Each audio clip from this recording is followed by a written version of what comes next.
Olá a todos, sejam todos bem-vindos para mais esse programa começando aqui na Solar TV e hoje eu vou trazer um assunto bem interessante aqui. Você que está pensando em montar uma usina solar fotovoltaica, que você quer investir numa usina, assista esse vídeo até o final. Eu trouxe aqui um dos maiores especialistas do Brasil, Geraldo Dias, que traz 10 dicas importantes e cases de sucessos e não sucessos de implantação de usinas solares fotovoltaicas. Ok? Então, assim, hoje o nosso amigo Geraldo, ele tem aí um histórico de implantação de usinas, tanto para o mercado centralizado como para o mercado distribuído, de inúmeros projetos bem-sucedidos no mercado. Então, ele é bem reconhecido por isso e eu vou falar com ele agora sobre isso. Seja bem-vindo, Geraldo Dias, da GLD Energia. Tudo bem? Bom, Ricardo, tudo um prazer falar com você. Muito obrigado pela oportunidade mais uma vez aí. Legal, Geraldo. Então, assim, vamos começar falando das histórias de sucesso de usinas bem implantadas, também de casos que não deram muito certo. Queria deixar a palavra com você e no final a gente vai dar 10 dicas para você ter certeza que você está escolhendo a empresa certa para implantar o seu projeto solar fotovoltaico, a sua usina solar. Vamos lá, Geraldo, fala para a gente. Bom, Ricardo, tem muitos pontos, né? Mas a gente tem, durante vários anos aí, percebido que a estruturação do projeto é um ponto, assim, dos mais importantes, eu acho que é o mais importante, né? E isso baseia-se muito lá no final nas dicas, né? A definição da área e as particularidades da área onde vai ser implantado é uma coisa, assim, importante. E eu vou dizer até por quê. Vou listando aqui e depois eu vou explicando cada ponto, né? Um PV-System ou qual software normalmente usa, o PV-System ou Solergo, enfim, qualquer um utilizado para dimensionamento, ele deve ser feito bem consistente, coisa que normalmente a gente também não vê, e vou explicar por quê. Tá? E, por fim, consulta de acesso, né? Uma consulta de acesso bem estruturada vai levar a dimensionar um bom CAPEX aí, né? Bom, hoje é comum as empresas entrarem em contato conosco, ou eu perceber isso de uma outra forma aí dentro do mercado. As empresas falam assim, olha, eu queria um EPC. Quanto custa, GLD? Um EPC, tá? E aí você coloca olha, eu preciso fazer isso, eu preciso do investidor. Então, coloca tudo que vai na planta, né? Só que você, às vezes, não dá tempo, ele quer saber isso com muita rapidez, e não dá tempo de fazer uma visita, ou fazer uma análise de solo, ou se vai usar tracker ou não, aí precisa fazer um pull-out, né, um teste de arrancamento. Então, ele quer travar o valor. E esse valor não tem como você travar, porque assim, tem áreas e áreas. Assim, cada área uma é diferente da outra. Ainda mais travar por telefone, né, Geraldo? Ainda mais travar por telefone. Vou adivinhar como é o solo do cliente, sem poder visitar, pisar lá e ver. Não tem como, né?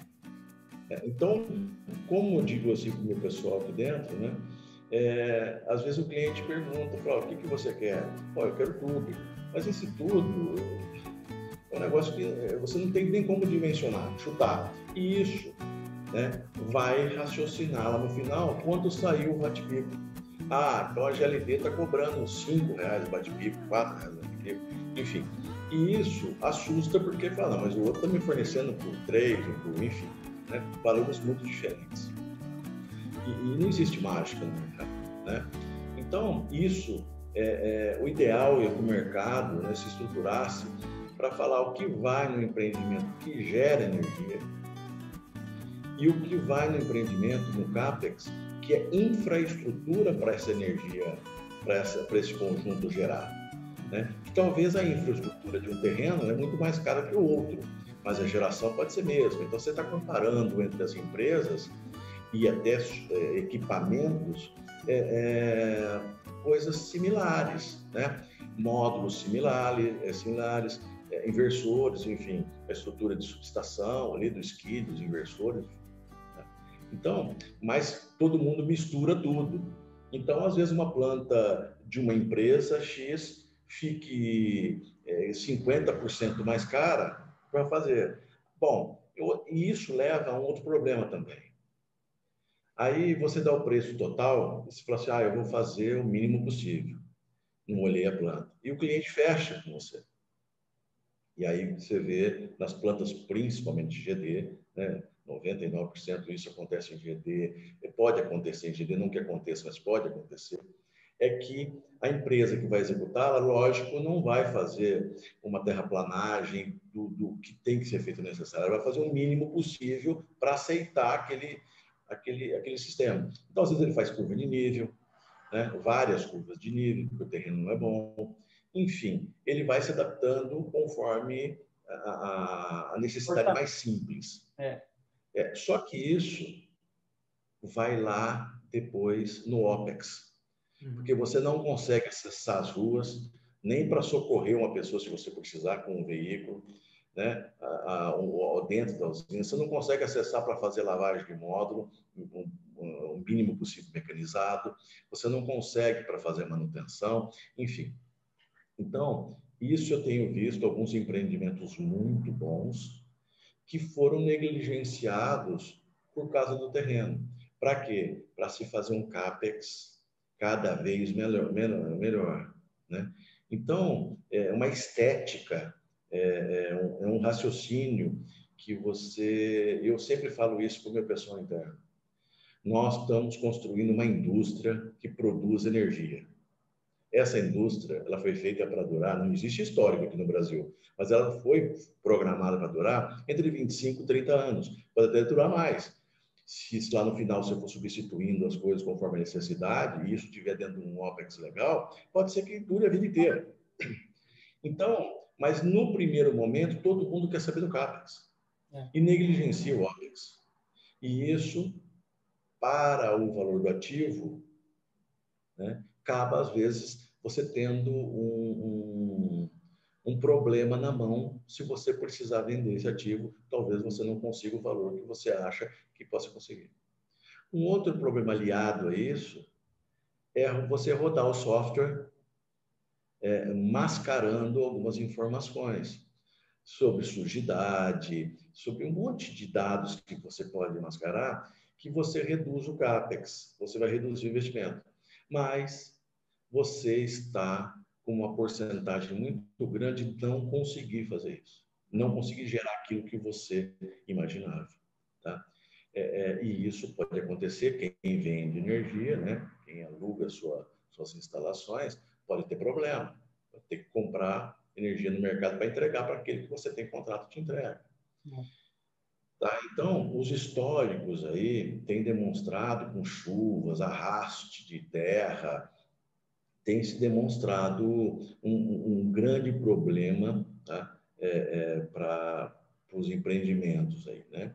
Então, para ter sucesso, precisa ter, sabe, separar as coisas, fazer uma cotação que você consiga separar as coisas, consiga raciocinar em custo do bate-pico de geração versus infraestrutura, porque às vezes o terreno te compensa fazer ali. O terreno é muito, muito barato, né? Numa condição interessante para distribuição, né? Então você assume aquele problema, porque isso vai estar dando CAPEX de uma forma muito interessante.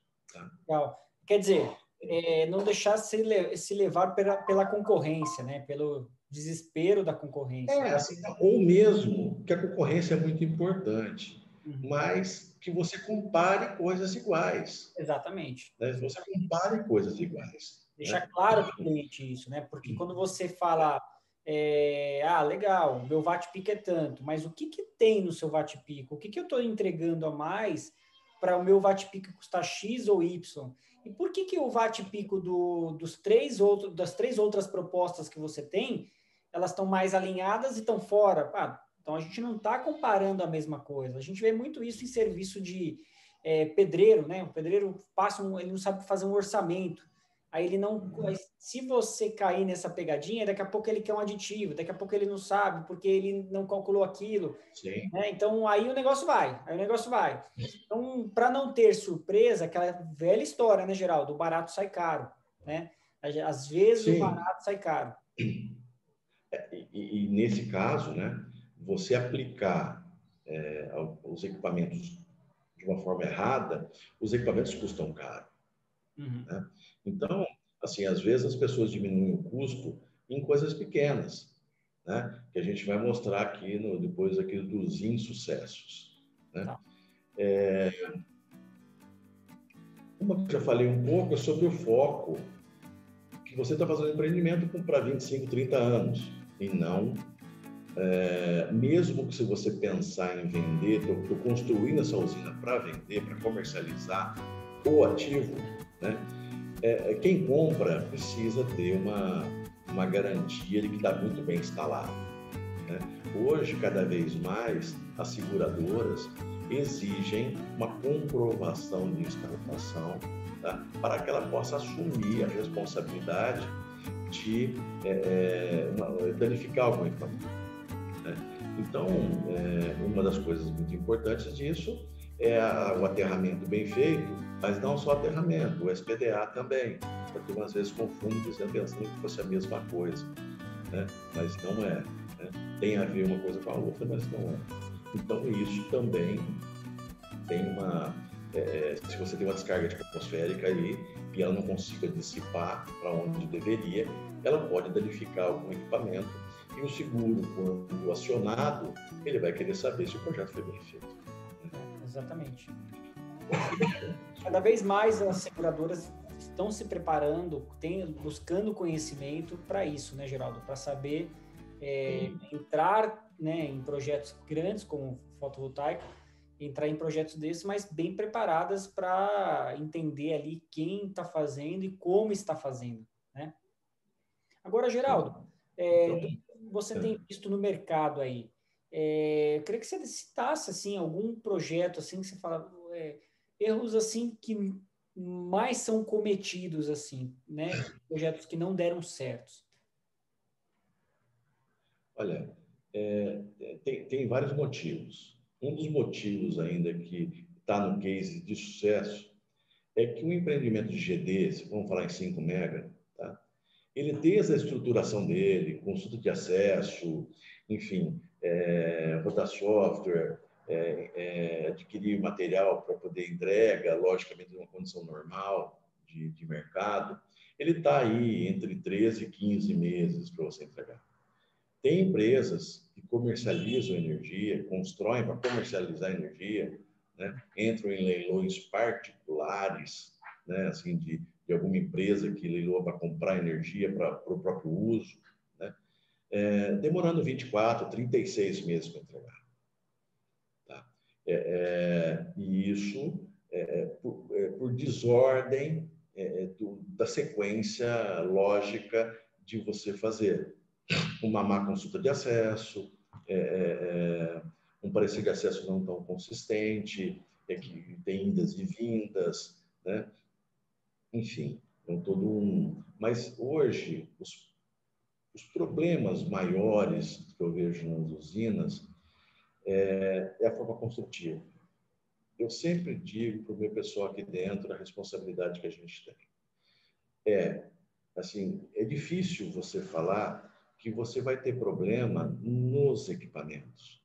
Então, os equipamentos do mercado são bons, todos eles, sem exceção de marca, né? Tanto inversor, tracker ou estrutura, módulo, são muito boa qualidade, tem uma garantia eficiente, né? Então, não tem problema. O risco está numa má aplicação desses materiais, desses produtos, tá? E a interligação disso, tá? E, logicamente, depois cuidar disso ao longo do tempo.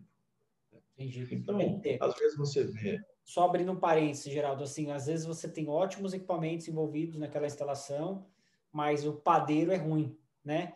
Então, ele vai integralizados de forma equivocada. Comprometer a receita. Então, vamos pensar num equipamento fotovoltaico, você tem lá ótimos equipamentos, mas se for mal planejado, como será a montagem disso, você pode comprometer, sim, a vida útil desses equipamentos, até produção de energia e tudo mais. Nós temos diversos casos de que, às vezes, a empresa instaladora, ela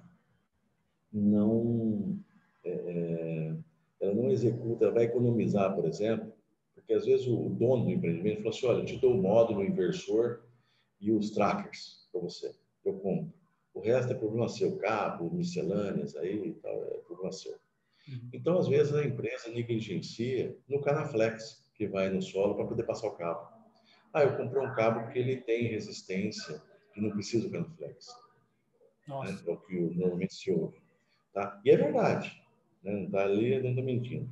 Só que dá um problema no cabo, você está passando vários cabos na vala, e você não tem Canaflex para você substituir, você tem que abrir a vala e você vai danificar outros cabos que não tem nada a ver com isso.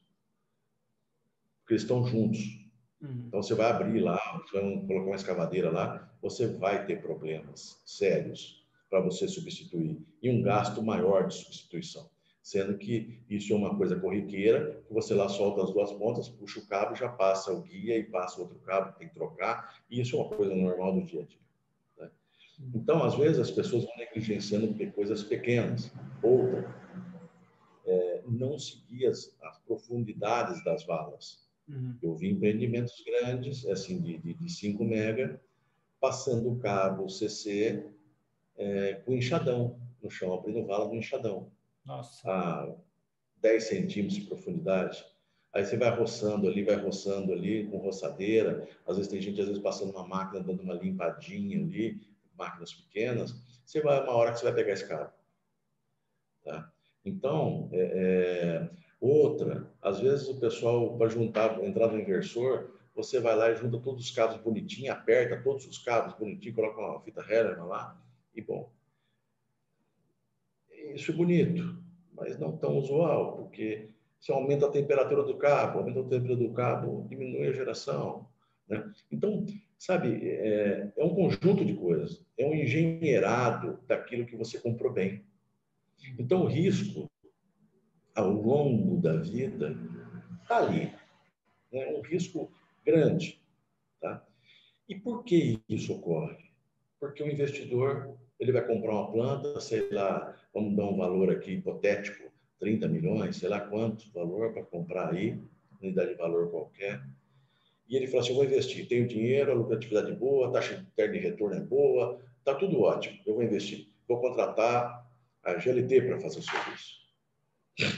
E aí ela falou assim, ó, tá tudo lá pronto, só falta montar. Aí você fala assim, ó, tudo bem, preciso de 6 meses para montar e comissionar. Aí você, no dia da inauguração de cortar a fitinha, ele aparece lá. Pode vir receber a planta. Aí você entrega a planta para ele, tudo perfeitamente. E vai embora. Né? Só que o que acontece? Ele não viu, ele não fiscalizou, ele não auditou todas as fases conforme norma. Ah, não, mas o empreiteiro, o EPCista, ele é responsável. Ele é responsável. Mas você precisa dar a responsabilidade a ele. Ou seja, você precisa provocar a responsabilidade a ele. Olha, você está fazendo essa vala na mão? Não tem problema. Só que você vai ter problema. Eu quero que você faça conforme a norma. No meu contrato está dizendo que você tem que fazer conforme a norma. Então, você precisa de um auditor. Sabe? É a mesma coisa que você vai construir uma casa de 10 milhões de reais a casa e você não paga o arquiteto ou o engenheiro para acompanhar a obra. Não, eu vou economizar esses 5% aqui. Entendeu? Ele vai te aplicar mal o produto que você comprou, sabe? Então, isso é um problema. E esse problema é corriqueiro. Não acontece, logicamente, em GC, porque aí tem uma equipe de fiscalização. Mas em GD é muito comum acontecer isso, normalmente acontecer isso. Ah, então todo empreiteiro vai fazer coisa errada? Não, não é isso. Não é denegrir a categoria, hipótese alguma. Tá? Mas isso às vezes acontece. Às vezes acontece até sem o dono da empresa saber. Tá? Porque existe, né, um caminho aí. Facilitar o dia a dia ali do funcionário, às vezes ele fala, vou por aqui que é mais rápido. Ou vou deixar de fazer aquilo, porque isso aqui vai me poupar 3 horas de trabalho. E aí é onde aparecem esses vícios, né? Esses detalhezinhos que podem ocasionar erros gravíssimos. Né, Geraldo? Por exemplo, nós já vimos por aterramento, nós já vimos aterramento ser passado com cabo de aço para fazer movimentação de carga. Sabe, você vai medir a resistividade ali do aterramento ela é inexistente. Sabe assim, às vezes você não tem ponto fechado, seja com conector, seja com solda isotérmica. Então, isso bem feito é um case de sucesso, porque você tem uma rastreabilidade de tudo que você fez e garantia de você acionar e ser atendido, e de insucesso de problemas que você vai ter ao longo da vida útil da usina, sem saber o dia que ela vai te dar problema. Só que aquela energia você comercializa, então você tem a obrigação de entregar. Se você não começa a entregar, você vai ter problema e prejuízo, e isso, né? E sem dizer, né, que você tem uma desvalorização do ativo. Você começa a ter muita manutenção, né? Você tem um histórico aí, né? Você pode ter problemas aí e você comercializar seu ativo se assim um dia for necessário. Legal, Geraldo. Agora me diz uma coisa, Geraldo. A gente vendo aí os pontos positivos, os pontos negativos na implantação de uma usina, eu queria que você listasse aí alguns pontos, assim, 10 dicas, né? Para quem vai começar a entrar nessa área, quem vai investir numa usina solar fotovoltaica de geração distribuída. E o investidor que está vendo esse vídeo agora, o que ele tem que ficar atento para saber se ele está fazendo o caminho certo na escolha do EPC, na escolha de quem vai implantar esse projeto? Olha, a dica principal é você auditar aquilo que você está comprando. Seja ele contratando um funcionário, que seja logicamente capacitado, né? Seja ele uma empresa, tá? E dando poderes de ação, porque às vezes eu vejo alguns fiscalizando, eu falei, mas já avisei a matriz, mas a matriz falou para não perturbar a empreiteira, deixar a empreiteira fazer, porque eles são responsáveis pelo que estão fazendo. Quer dizer, ele também está ali ganhando o salário dele, mas como uma figura, né? Então, precisa dar poder e fazer a gestão, sabe? Dar valor ao dinheiro que ele está gastando. Essa é a dica principal, né? E uma boa carta convite, que vai embasar um bom contrato. Tá? Mas antes disso ainda, é fazer um estudo prévio, tá? Um estudo prévio do seu investimento. Tá? Então, às vezes, a pessoa quer que você faça isso, às vezes vem no nosso escritório, querer que a gente já diga para ele e afirme com valores.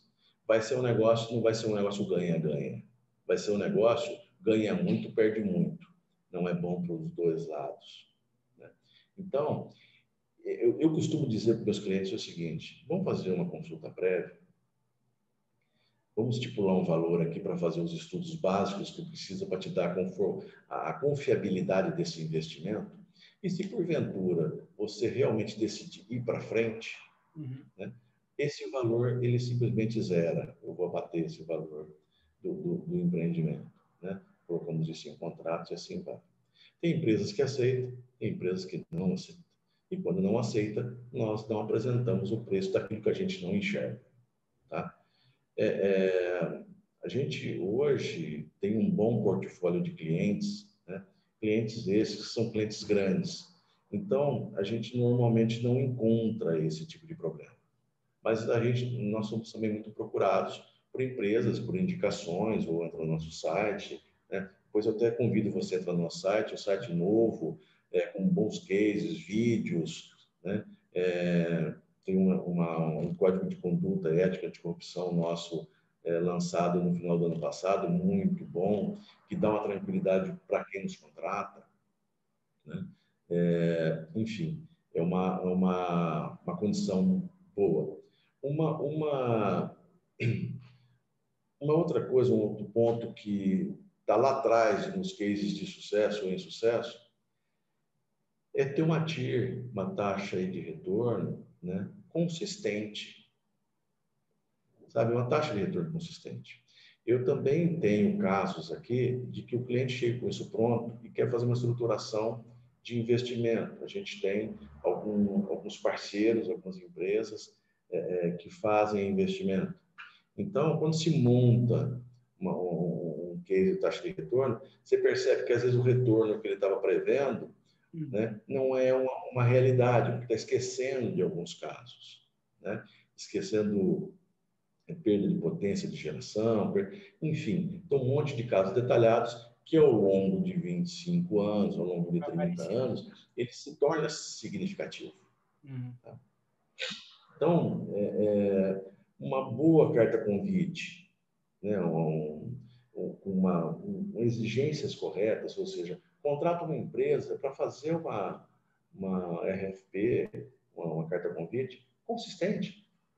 Contrata, estou te pagando aqui, não sei se você vai participar do processo ou não, eu estou contratando para você montar para mim, estruturar para mim uma carta convite.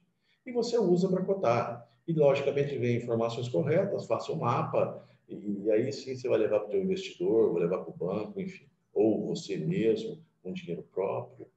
Né? Então, eu acho, não tenho certeza, Ricardo, que a maior dica, e todas elas estão relacionadas entre si, é a base antes, o estudo antes de começar o empreendimento. Eu não consigo confiar em quem nos procura e fala para mim, não, estima tudo aí o valor, estima um valor aí qualquer para mim, eu não consigo confiar nessa empresa que vai me contratar. A GLD não faz isso. Tá? E por isso também a gente acaba selecionando, né, sendo menos selecionados e também selecionando os nossos clientes. Né? Por quê? Porque a gente também trabalha do outro lado. Sabe, as grandes empresas também nos procuram para fazer due diligência. Para fazer due diligência, às vezes para comprar ativos. Às vezes, para ver a forma que foi construída aquela usina que ela vai alugar, qual a consistência dessa usina ter problemas, qual a probabilidade dessa usina ter problemas de geração e não entregar aquilo que eles estão imaginando, que eles estão comprando. Então, do outro lado, a gente sabe também o que as grandes empresas procuram. Né? Então, a gente tenta se adaptar, né? e com isso, manter uma excelência na entrega. Hoje, a gente tem várias plantas que a gente faz o OEM, contratos longos. Né?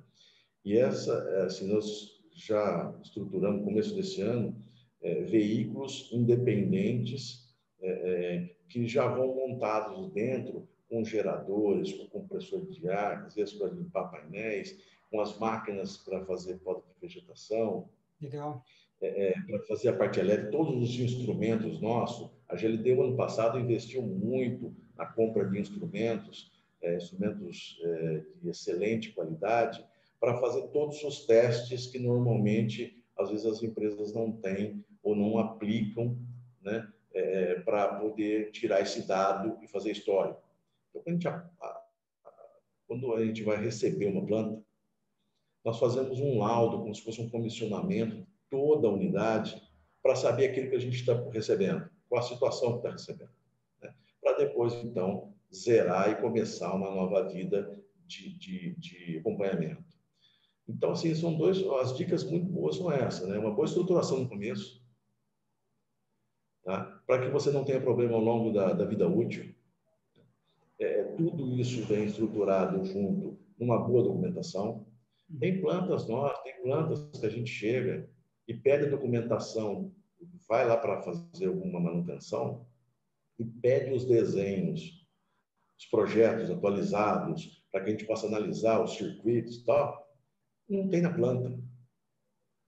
Então, sabe assim, se acontece um problema de emergência, você não tem nem como socorrer. Então, assim, vai até essa estruturação, da dica da estruturação de um bom terreno. Tem plantas que a gente foi inspecionar, que ela foi construída muito bem construída, mas ao lado de uma estrada vicinal, numa cidade no norte de Minas, que a estrada vicinal está grudada na propriedade, é uma propriedade retangular, comprida, assim, no retângulo, e toda essa parte comprida é uma extensão praticamente dessa estrada vicinal, aonde passa cargas pesadas de carro a todo momento, a estrada boa, né? E os módulos, 35% dos módulos, são seringues todos os dias. Caramba! Como que você faz com um custo desse? Quer dizer, jamais... Então, assim, então você tem que fazer um anteparo. Então vamos pedir para asfaltar a rua, né? Vamos patrocinar para asfaltar esse trecho. Não, vou plantar árvores. Não, a plantar árvore demora para crescer, e a hora que ela crescer, ela vai dar sombra numa parte, porque ela está no eixo do tracker. Quer dizer, então, isso devia ter visto antes. Sabe? Isso devia ter feito uma análise de risco antes. E esse dinheiro gasto, ele é muito caro. Né? Ele é muito caro. Então, essa é a dica de sucesso. Um bom estudo, gaste um dinheiro. É normal, às vezes, você vê na construção civil, né? Minha família é da construção civil e muito antiga. Então, as pessoas falavam assim, eu tenho 2, 3 milhões, vou fazer uma casa, porque eu trabalhei minha vida inteira, quero fazer uma casa muito boa. Não, então vamos gastar ali 10% do valor da sua casa com um bom arquiteto. Você diz o que você quer e ele vai fazendo. Não, essa linha para arquiteto, eu sei o que eu quero. E você vai lá constrói a casa. Só que sem estruturação nenhuma. Aí depois você perde o valor do investimento, porque ela não conversa entre os cômodos. Então o arquiteto estudou para isso. Ele estudou para isso. Né? Você não tem que negligenciar as coisas mais importantes. Faça um investimento, porque pode chegar de você não vai gastar, às vezes, 25 ou 30 milhões. Você gasta só 200 mil e você percebe que a sorte que você gastou só 200 mil e não 30 milhões. Entendeu? Assim, você precisa perceber essas coisas. Né? Por quê? Porque as plantas não são iguais. Por causa do terreno, do local, de acesso. Eu tenho, por exemplo, em outras obras aí de parecer de acesso, que o investimento da concessionária é grande, mas o seu também. E isso não estava no CAPEX. Sabe? Então, lógico que a taxa de retorno vai ser menor, o tempo vai ser maior. Né? Então, essas dicas precisam estar ao longo. E todo mundo fica pensando, né, nos equipamentos. Só os equipamentos. Dizer, esses equipamentos não dão problema, gente. Não dão problema. Coisa mais difícil, quando dão, é uma parametrização ou outra, alguma certa, salvo alguma aberração, que isso acontece em qualquer caso que algum, por exemplo, às vezes um inversor pode dar problema, aquele inversor deu problema, mas não é o fabricante. É aquele específico. Então, que por sinal, você tem garantia, né? E muito bem, assistência muito rápida, quer dizer, também não tem dor de cabeça. Mas essa, na minha concepção de investimento, né? Na segurança do investimento, é você fazer uma estruturação bem feita.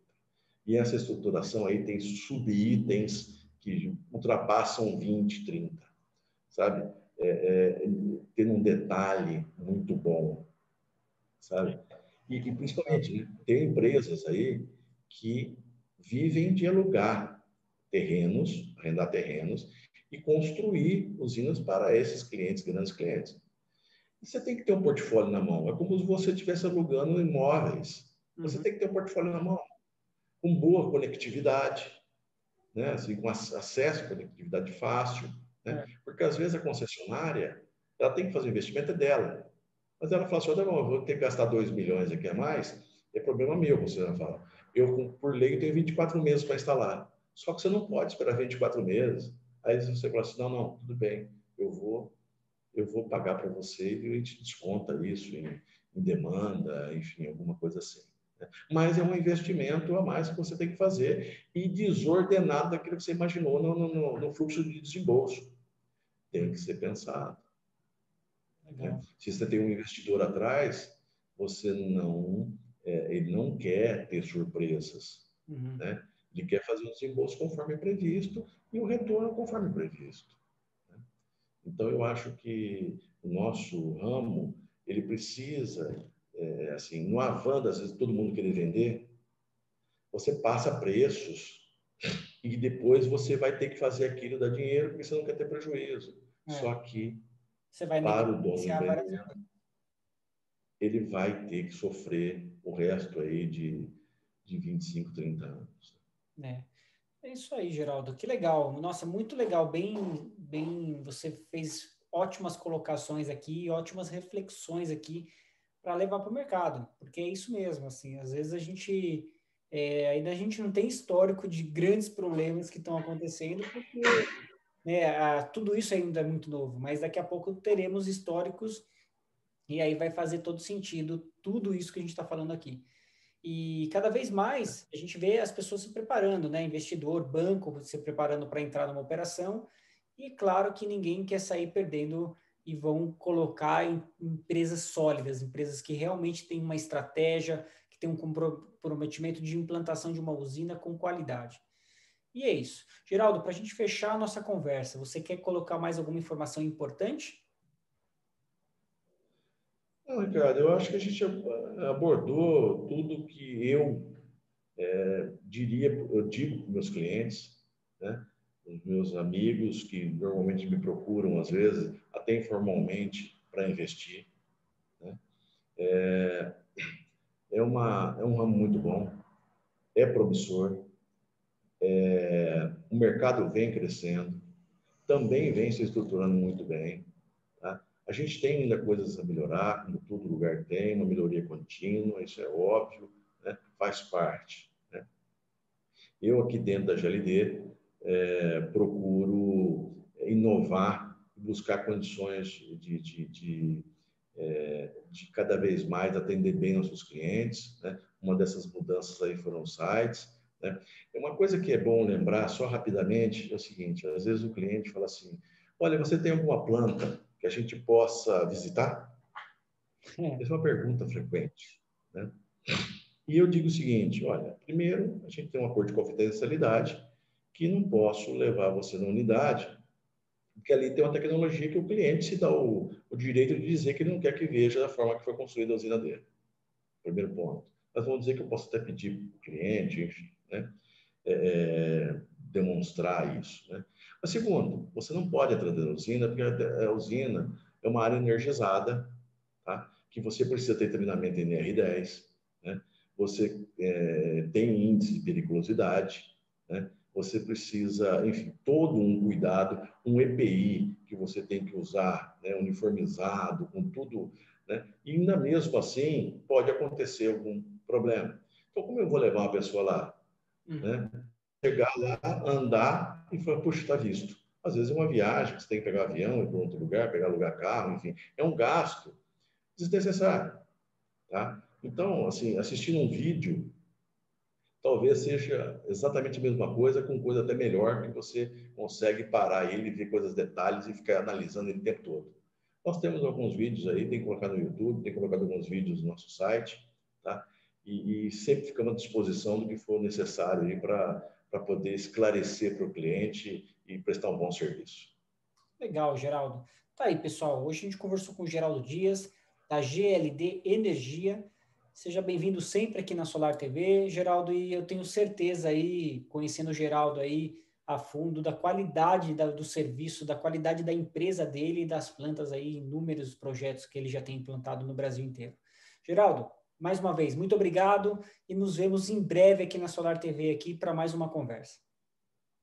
Ricardo, eu que agradeço sempre a oportunidade, quando você precisar, estou à disposição, né? E sucesso aí cada vez mais, né, da Solar TV, que eu acompanho as suas matérias e cada vez mais você tem ultrapassado aí os limites, né? Você tem levantado o sarrafo aí do nosso ramo. Muito obrigado mais uma vez. Obrigado, Geraldo. Até. Abraço.